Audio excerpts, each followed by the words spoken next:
வணக்கம். இன்னைக்கு நம்ம சேனல்ல பால் பணியாரம் பண்ண போறோம். இப்போ தேவையான பொருட்கள்: இட்லி மாவு ஒரு கப் எடுத்து வச்சிருக்கேன், இப்போ அரைச்சது, பொரிக்கிறதுக்கு எண்ணெய், தேங்காய், வெல்லம், ஏலக்காய் பொடி. இப்போ நம்ம வெல்லம் பாகு எடுத்துக்கலாம். அதுக்கு கொஞ்சம் தண்ணி ஊற்றிக்கலாம். கொஞ்சமாக தண்ணி ஊற்றிட்டு இந்த வெல்லத்தை போட்டு பாகு எடுத்து வச்சுக்கிறோம். இந்த மண் இருக்கும் இல்லைங்களா வெள்ளத்தில், அதெல்லாம் பாகு எடுத்துட்டு ஃபில்டர் பண்ணி ஊற்றினா நல்லது.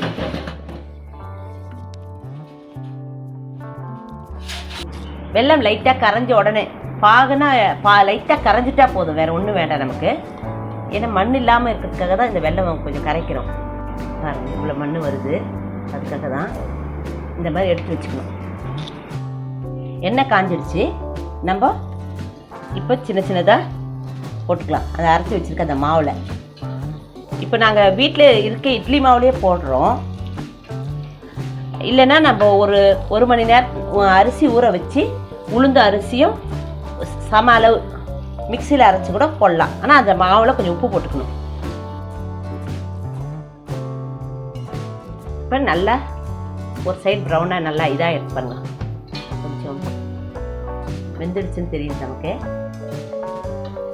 இந்த மாதிரி பொரிச்சு எடுத்துருக்கோம். நல்லா இருக்கு பாருங்க பார்க்கறதுக்கு.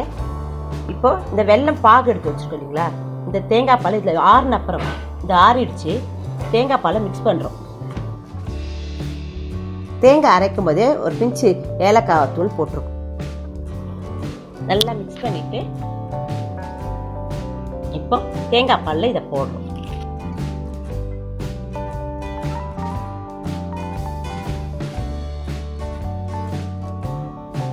நல்லா இருக்கும், பார்க்கவே சுவையாக இருக்கும். இந்த வீடியோ உங்களுக்கு பிடிச்சிருந்தா லைக் பண்ணுங்க, ஷேர் பண்ணுங்க, சப்ஸ்கிரைப் பண்ணுங்க, மறக்காம பெல் ஐகானை பிரஸ் பண்ணுங்க.